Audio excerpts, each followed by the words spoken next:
there, STEM enthusiasts! Welcome back to Cameron's Lab Dive In, the go-to podcast for STEM students, crafted with passion by one of your own. I'm Cameron, your enthusiastic and ever-curious host. Buckle up for today's insightful episode. Ready to dive in? Hi there! Thank you for listening in. Before we get started, I just wanted to quickly announce that today's episode will be my last for 2023. As you know, I'm currently studying biomedical engineering and final exam season is upon me. So I'll be taking a break until early January. But don't worry, I'll be back with more interviews and exciting learning episodes. So Merry Christmas, Happy New Year, and I'll see you in 2024. It's a little bit late, but the week before last, I had the chance to attend the invite-only Disrupt Health Tech Conference. It was hosted by a Founders Forum group and chaired by Dr. Jack Kreindler. Just as a quick plug, if you haven't already heard my interview with Dr. Jack, be sure to check it out. He gave a lot of insight into the medtech industry and the importance of health for founders in one of the world's least talked about extreme environments, startups. Okay, plug over. The Disrupt Health Tech Conference brought together some of the world's top medtech entrepreneurs, doctors, policymakers, and scientists. As a biomedical engineering student and an aspiring surgeon and robotics engineer, this was a dream event. I would just like to say thank you to Disrupt Health Tech, Dr. Jack Kreindler, and all the team for hosting me and also for having me there. I really enjoyed it. Today, I just wanted to give a quick summary of my insights into the various seminars I was able to attend. I took plenty of notes, so let's dive right in. Starting off with the Beyond the Body segment, it was right up my alley. All about wearables, robotics, and augmented reality. It was great. The first panel was titled, Translating Technology into Transformation. It was chaired by Dr. Stephanie Cuckoo of the King's Fund. As you know, technology is constantly evolving. Things are getting more convenient, and innovation is supposedly at an all-time high. But how do we innovate in low-tech or low-income environments? One of the points at the talk considered the NHS as a low-income environment, despite being in a medium to high-income country. Quickly, for anyone who doesn't know what the NHS is, it stands for the National Health Service, and it is the publicly funded healthcare system here in the UK. The NHS is low on funds and needs to save money where it can. But how does it do that? The speakers urged that we look at the hospitals in low-income countries and how they innovate. As an example, the hospitals in Vietnam are swamped. Plenty of great doctors, but they're just overwhelmed by the number of patients. This pressure leads to innovation being less of a luxury and more of a necessity. We have to consider the core function of the technology. Why have a piece of equipment that is overly fancy when it could be simple and just get the job done? Now, I'm not a doctor myself yet, but the speaker said that clinicians tend to like equipment that is more exciting to use, and who can blame them, really? However, they also mentioned that such equipment is not always in the patient's best interest, or the best interest of the stretched healthcare budgets. So let's talk about frugal healthcare innovations. Frugal innovation is when you use existing resources to offer low-cost medical goods and services. There's a great article from CNN that calls frugal innovation the holy grail for the Indian health sector. The COVID-19 pandemic was a wake-up call for the healthcare infrastructure in India, like it should have been for all the other countries as well, I might add. Similar to Vietnam, the example I gave before, doctors in India are expected to provide optimal medical practice with low budget and a lack of access to top equipment. A great example of frugal innovation, given by the article, is the creation of the Jaipur foot, a low-cost prosthetic limb created by Dr. P.K. Sessi for amputees. Again, innovations were from a necessity instead of a luxury. All right, back to the conference. One of the barriers the speakers mentioned is the ability to get permission.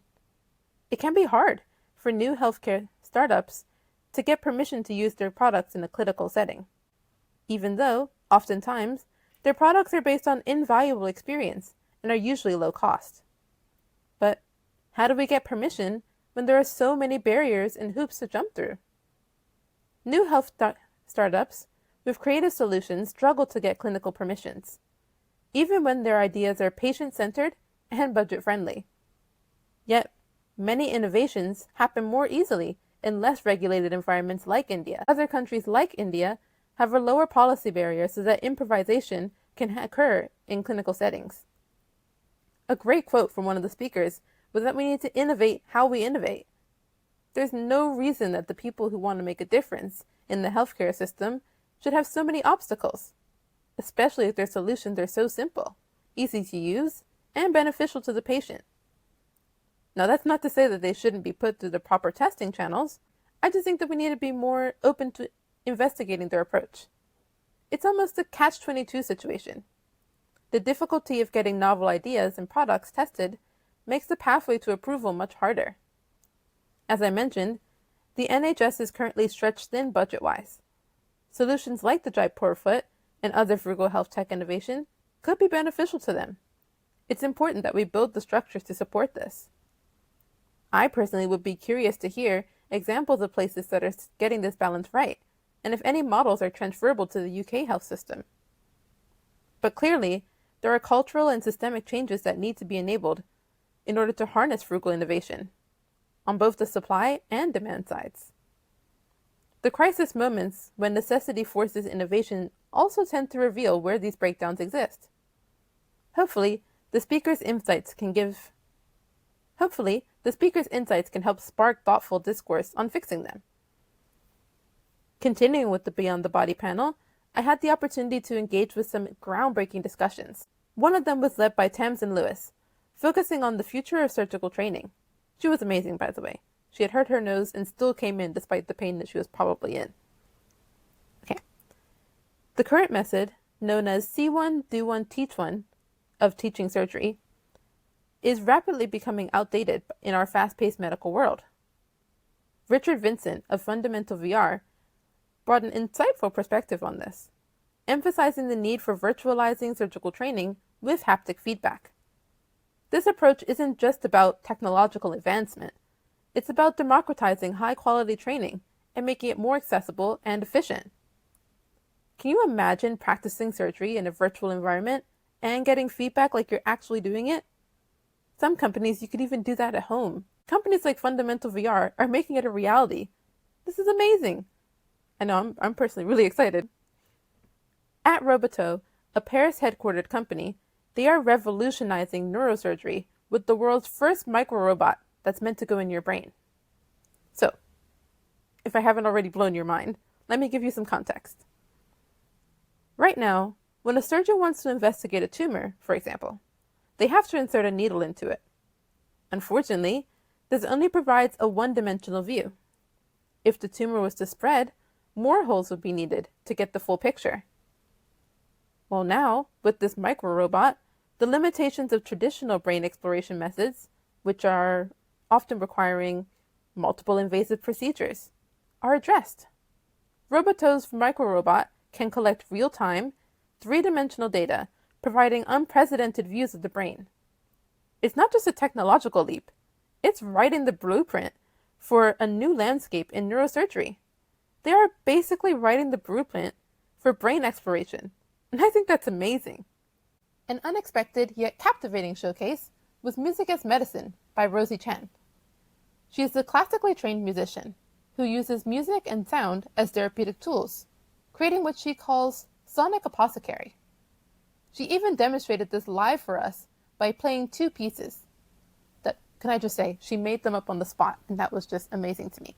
Sorry. So one was to calm us down, and the other one was to energize us after a long day of listening to talks. It was a truly immersive and enlightening experience, showing how music can be more than art. It can be medicine. If anyone is interested in hearing her music, she is actually available on Apple and Spotify.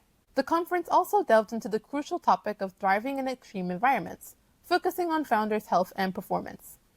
Again, if you remember my episode with Dr. Jack Kreinler, he spoke about this as well. So, this panel addressed the serious issue of burnout, especially prevalent in high-pressure environments like startups. Really quickly, for those that may not know, Burnout is a state of complete mental, physical, and emotional exhaustion. The discussion highlighted a campaign like Ask a Doctor by Have Us Links, which challenges our perception of doctors' experiences with burnout. If you haven't seen it already, I would highly recommend that you look it up. Actually, I'll just link it below for you. The video starts off with normal questions that you would ask your doctor. How do I deal with aches and pains? How do I deal with nausea or new medication? It then goes into more serious, heartbreaking questions that only a doctor would experience, such as, how do you live with the fact that you miss something? New ways to cope with PTSD, and how to survive while working a 60-hour work week. I'm not a doctor myself yet, but looking around the room at the healthcare professionals surrounding me, I could tell that it really resonated with them. A key takeaway was the importance of self-care for entrepreneurs, or as Well-Founded advises, putting on your own oxygen mask first. Many entrepreneurs experience waves of success and failures. It can be like turbulence on an airplane, but much more serious. What is the personal cost of being a founder? What are your releases? Would you prefer something generic, like sleep or good food? Or do you keep working to relax? One jarring quote, forgive me, I'm not sure who said it, but they said, "How funny is it that I may kill myself while trying to save others?" The irony of this was clearly not lost on the other founders in the room. As I get more of a sneak peek into the lives of entrepreneurs and professionals in the careers I want to pursue, health is a common topic. It seems that everyone has had experience of either having to slow down or having their body do it for them. I would like to take a moment to urge you to find something that helps you to unwind during your climb, even if just for a moment. The conversation also explored leadership styles, emphasizing the need for compassion and understanding the human aspects of team management. It's not just about occasional perks like yoga and pizza parties, but understanding the holistic well-being of the team. In fact, one panelist was very against the pizza parties. One striking analogy compared entrepreneurs to high-performing athletes, where bad leadership and under-recovery can lead to burnout and diminished performance. If you imagine that an athlete had to skip practice a few times, maybe there were problems at home, too many deadlines for university, or something else. When they get back to practice, their coach's immediate response is to push them harder at training as punishment. This leads to under-recovery syndrome and creates the waves of success and failure that I mentioned before. We need to start thinking about how we can run our team in a way that keeps them happy and productive, with something more meaningful than a pizza party or just some yoga. A great quote by Greg White was, "Good leaders collaborate," and that's something I hope to incorporate into my own leadership style. Finally, the panel addressed the evolving landscape of hybrid working.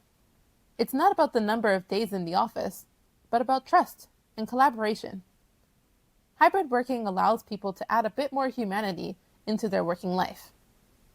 For example, a child on your lap during a Teams meeting, the cup of tea that you brewed in your favorite mug.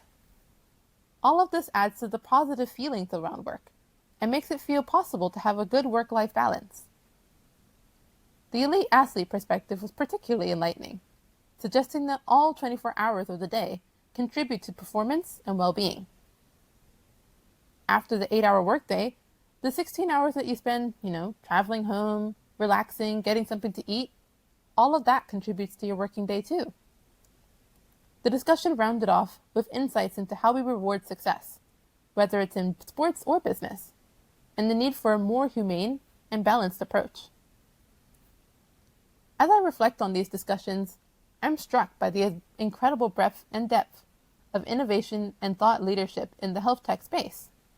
It's clear that whether we're talking about advanced surgical tools, the therapeutic power of music, or the well-being of entrepreneurs, there's a profound shift underway in how we approach health and technology. That wraps up my summary of the Disrupt Health Tech Conference. I hope you found these insights as fascinating as I did. Remember, this is my last episode for 2023, but I'll be back in January with more exciting content.